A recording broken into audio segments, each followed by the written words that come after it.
జీవించుటయే నాకు ఇష్టము.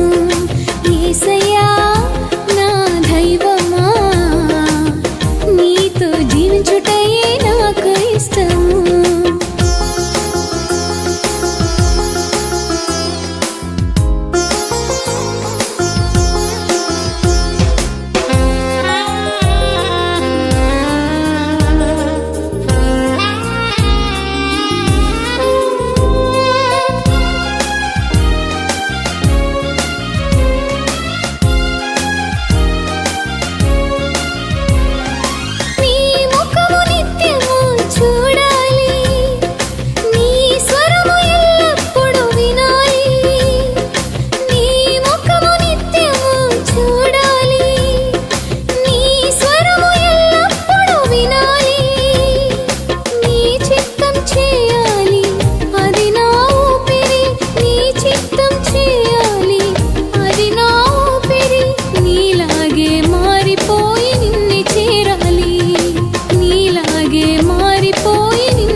యేసయ్యా నా దైవమా, నీతో జీవించుటయే నాకు ఇష్టము. నీతో జీవించుటయే నాకు ఇష్టము. నీతో జీవించుటయే నాకు ఇష్టము. నీతో జీవించుటయే నాకు ఇష్టము.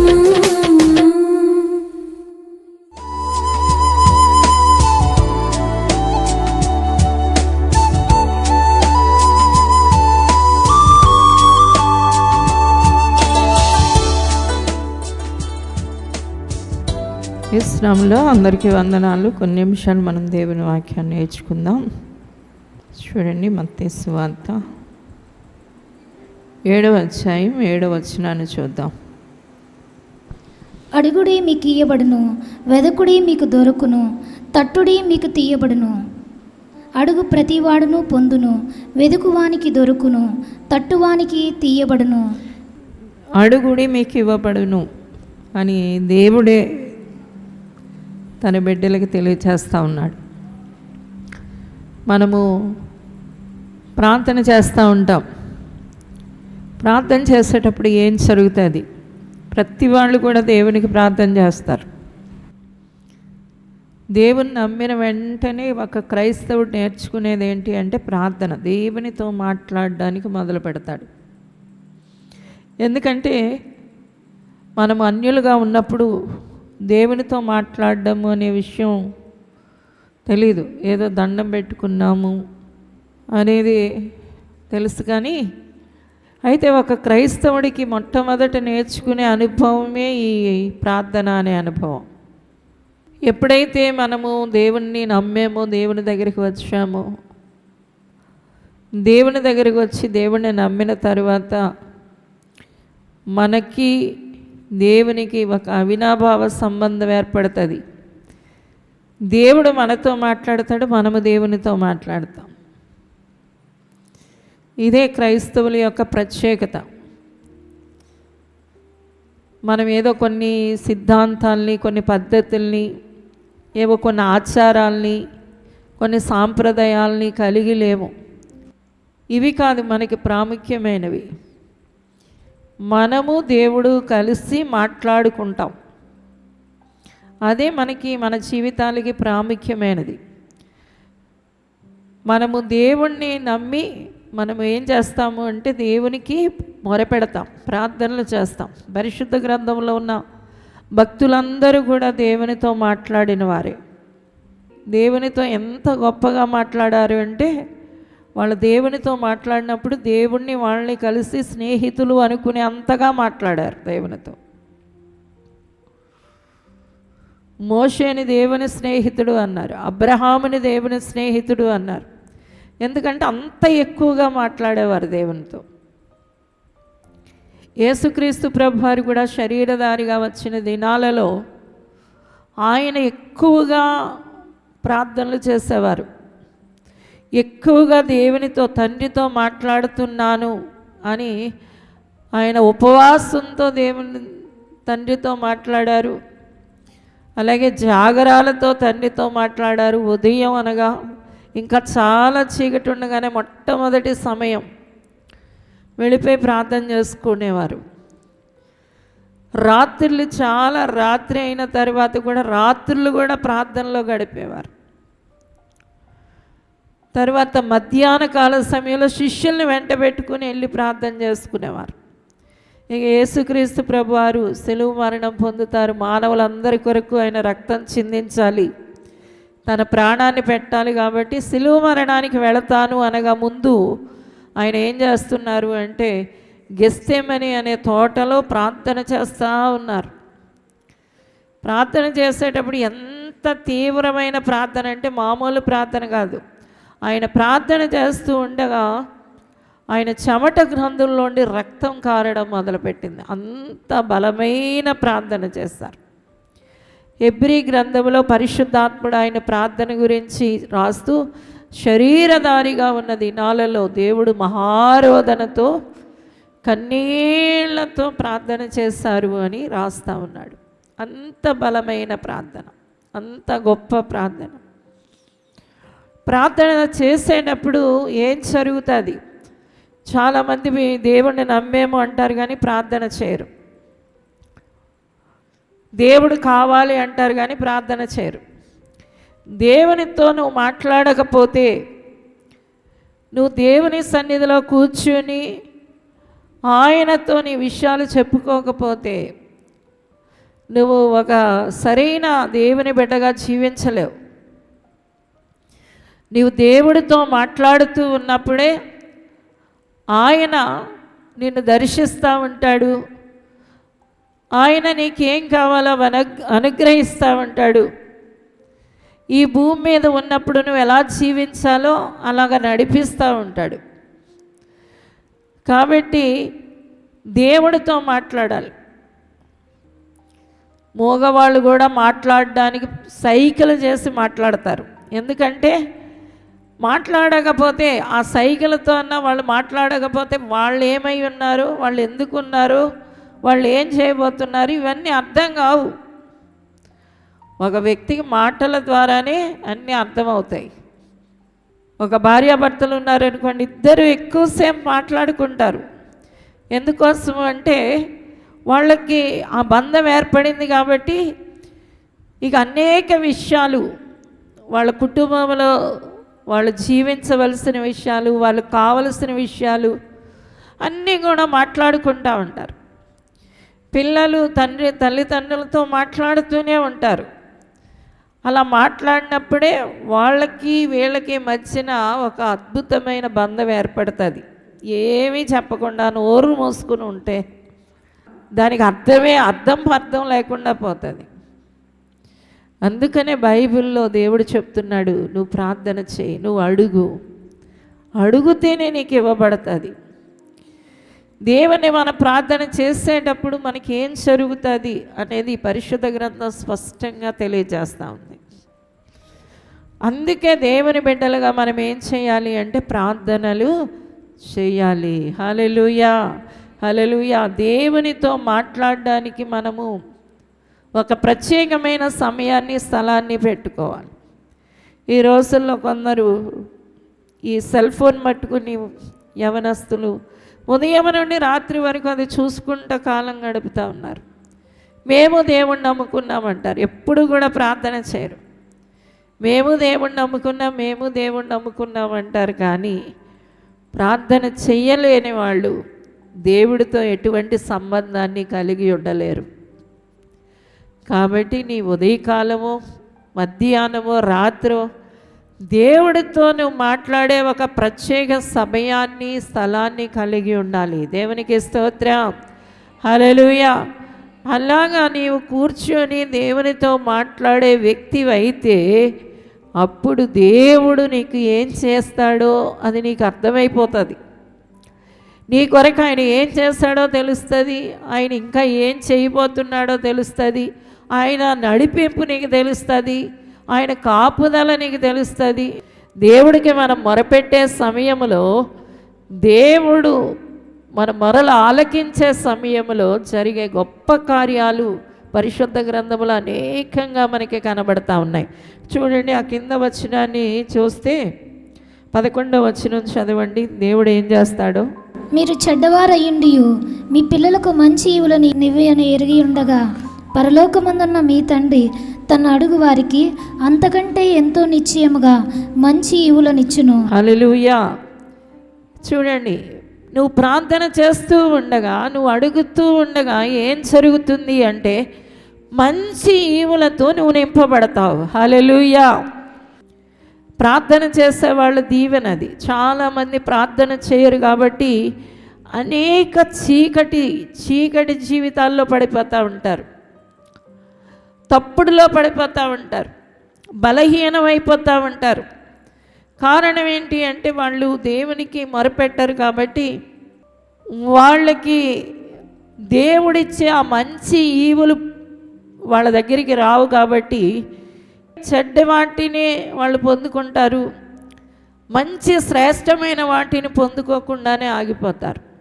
కాబట్టి నీవు ప్రార్థన చేసేటప్పుడు గమనించవలసిన విషయం ఏంటి అంటే నువ్వు ప్రార్థన చేసి దేవుణ్ణి అడిగేటప్పుడు మంచివి నీలోనికి వస్తాయి. హల్లెలూయా.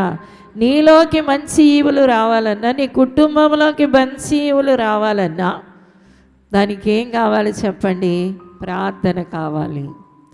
కాబట్టి ఒక చెడు అనేది తొలగిపోవాలి అంటే, మంచి అనేది రావాలి అంటే, శ్రేష్టమైన వాటితో మంచి వాటితో నీ జీవితం నింపబడాలి అంటే దేవుడు అంటున్నాడు, అడుగు ప్రతి వారికి నేనేం చేస్తాను. ఈ లోకంలో చెడ్డ తండ్రే పిల్లలకి మంచివి ఇస్తే మీ పరలోకపు తండ్రినైనా నేను నన్ను అడిగే వారికి మంచి ఈవులను ఇస్తాను. హల్లెలూయా.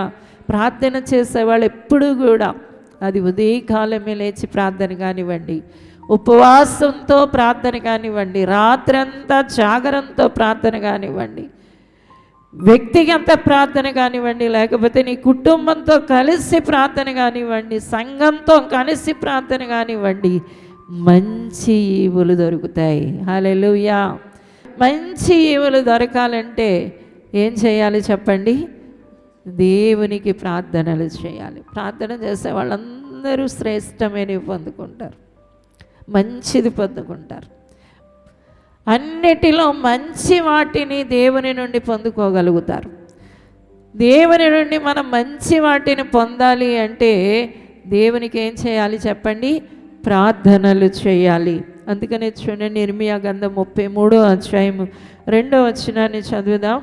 మాట నెరవేర్చి యెహోవా స్థిరపరచవలనని దాన్ని నిర్మించి యెహోవాను నామం వహించిన వాడే ఇలాగూ సెలవిచ్చుచున్నాడు, నాకు మొరపెట్టుము, నేను నీకు ఉత్తరమిచ్చెదను, నీవు గ్రహింపలేని గొప్ప సంగతులను, గూఢమైన సంగతులను నీకు తెలియజేతును. హల్లెలూయా.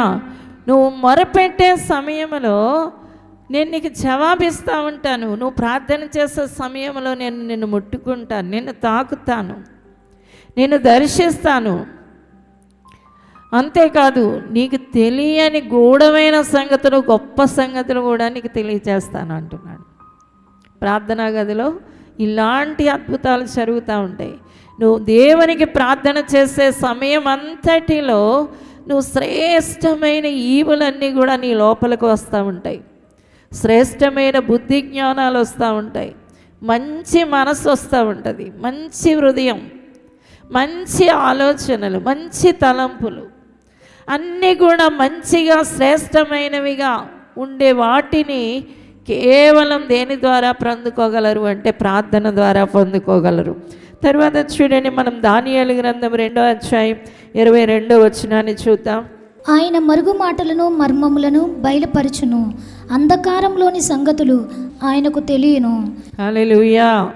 దానియేలు ప్రార్థన చేస్తూ ఉన్నాడు, తన స్నేహితులతో కలిసి ప్రార్థన చేస్తూ ఉన్నాడు.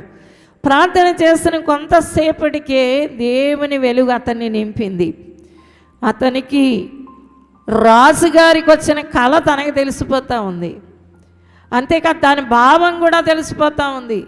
ఇవన్నీ తెలిసిపోయేటప్పటికి వెంటనే చేతులు పైకెత్తి దేవునికి స్తుతులు చెప్పేస్తున్నాడు. ఏమనంటే, నువ్వు మరుగైన మాటలు బయలుపరుస్తావు, మర్మాలు బయలుపరుస్తావు, నీవు ఇలాంటి బాలురికి, చంటి పిల్లలకు కూడా నువ్వు ఏ విషయాలైనా తెలియజేసేస్తావని దేవుణ్ణి స్తుతిస్తూ ఉన్నాడు.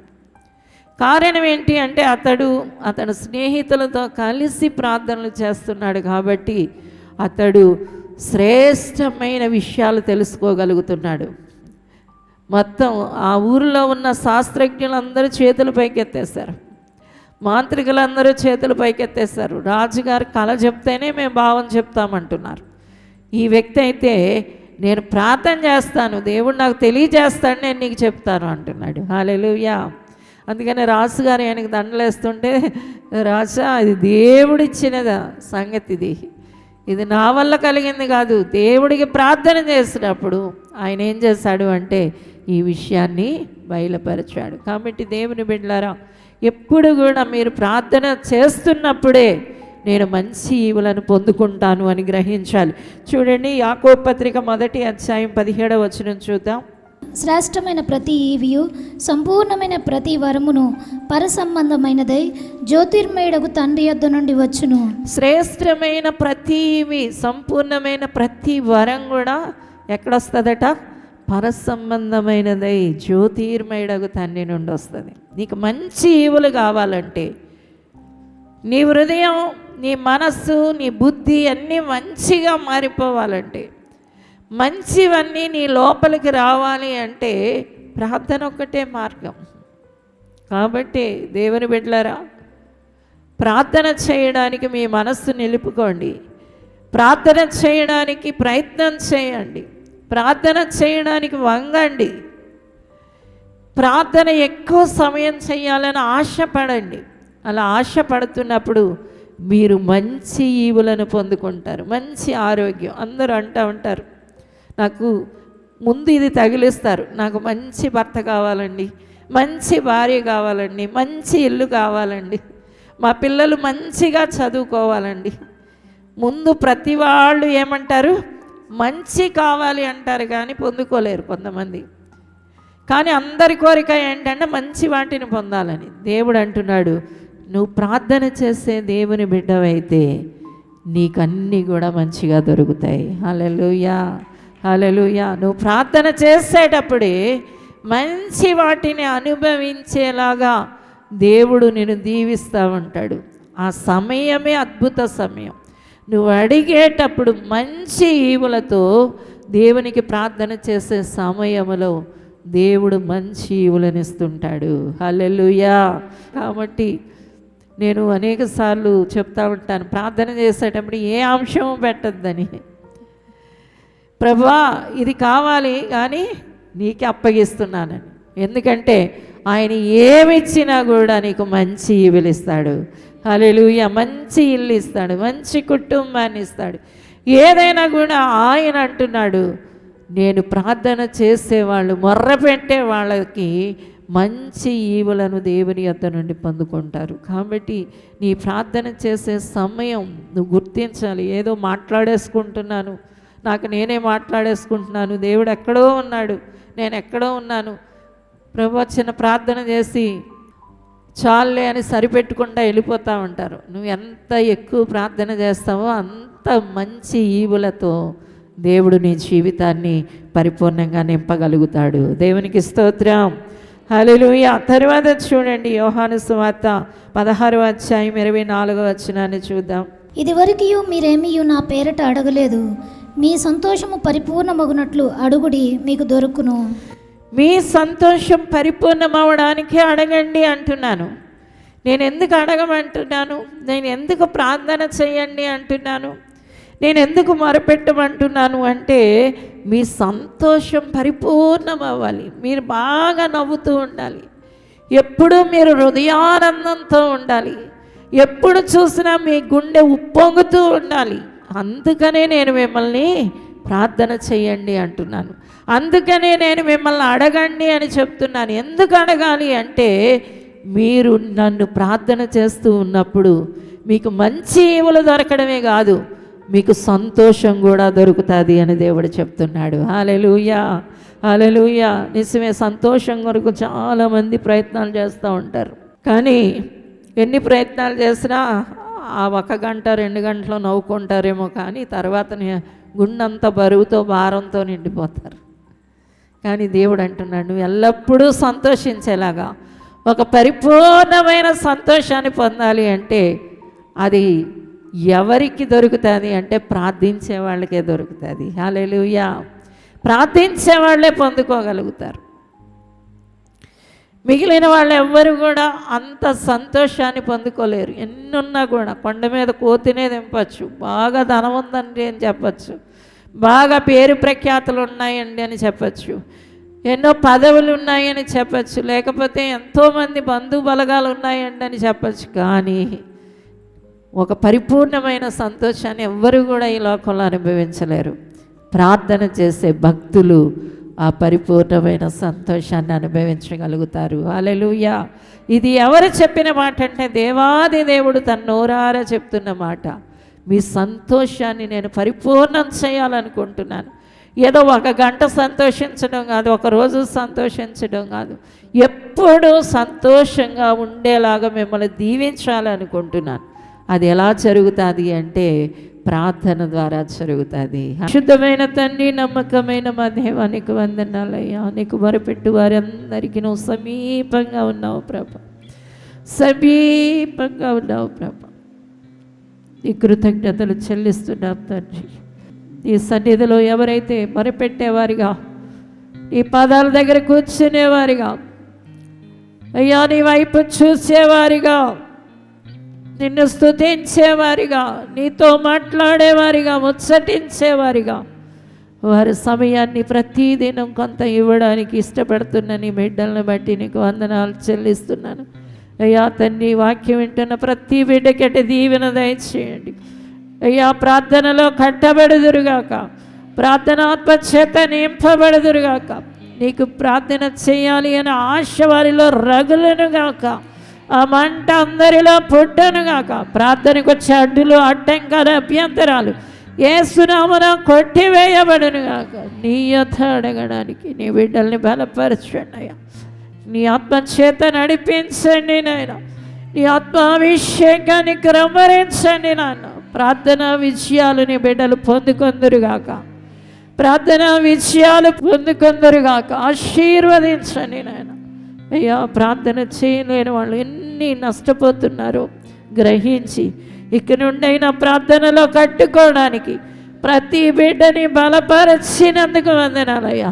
నీ బిడ్డలు శ్రేష్టమైన ఈవులతో నింపబడుదురుగాక, పరిశుద్ధాత్మతో నింపబడుదురుగాక, పరిపూర్ణమైన సంతోషాన్ని పొందుకొందురుగాక. ఆశీర్వదించండి నాన్న, ఆశీర్వదించండి. జ్ఞానము కలుగునుగాక అయ్యా. జనాలను సమాధానముతో అనేకుల్ని ప్రభావితం చేసే శక్తివంతులుగా యేసు నామమున నిలబడుదురుగాక. ఆశీర్వదించండి, దీవించమని యేసు నామమున అడుగుచున్నాము తండ్రి, ఆమేన్. ప్రవచన స్వస్థత మహాసభలు ఏప్రిల్ 1-2 తేదీలలో ప్రతిరోజు సాయంత్రం 6 గంటల నుండి ప్రారంభించబడును. ముఖ్య ప్రసంగికులు డాక్టర్ థామస్ గారు మరియు డాక్టర్ శివ థామస్ గారు, దహించు అగ్ని మినిస్ట్రీస్, రాజమహేంద్రవరం. స్థలం జీసస్ హోలీ మినిస్ట్రీస్ దగ్గర, అమరావతి మండలం, పల్నాడు జిల్లా, ఎండ్రాయి గ్రామం. మరిన్ని వివరాలకు 9665355367 మరియు 9494940072 మరియు 73. పరిశుద్ధ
ఇది కుటుంబ ఆశీర్వాద కూడిక. ఇక్కడ మేము మా కుటుంబాలను కట్టుకున్నాం. మరి మీరు? అయితే ప్రతి శుక్రవారం రాజమహేంద్రవరంలో జరిగే ఈ కుటుంబ ఆశీర్వాద కూడికలో పాల్గొనండి. ఈ కూడిక జరుగు స్థలం దహించు అగ్ని ఆడిటోరియం, నటరాజ్ థియేటర్, రాజమహేంద్రవరం. సికింద్రాబాద్ లో దహించు అగ్ని అద్భుత అసాధారణ కూడిక ప్రతి శనివారం సాయంత్రం 5 గంటల నుండి ప్రారంభించబడును. స్థలం SPG church ground, alpha hotel వెనుక, సికింద్రాబాద్. మరిన్ని వివరాలకు 9494940074 మరియు 75. రాజమహేంద్రవరంలో దహించు అగ్ని అభిషేక ఆదివారపు ఆరాధన ఇప్పుడు ప్రతి ఆదివారం ఉదయం 9:30 నుండి ప్రారంభించబడును. తప్పక పాలు పొందండి, దైవిక ఆశీర్వాదం పొందండి. స్థలం దహించు అగ్ని ఆడిటోరియం, నటరాజ్ థియేటర్, రాజమహేంద్రవరం. మీ ప్రార్థన అవసరతలకు 9494940072 మరియు 73. ఈ టీవీ కార్యక్రమాన్ని చూసి ఆశీర్వదించబడినట్లయితే దహించు అగ్ని టీవీ పరిచర్యకు మరియు బ్లెస్సింగ్ ల్యాండ్ కు సహకరించండి. Dahinchu Agni trust current account number 357222444370, State Bank of India main branch, Rajamahendravaram. My address doctor Thomas Dahinchu Agni ministries, తుమ్మలోవా, Rajamahendravaram.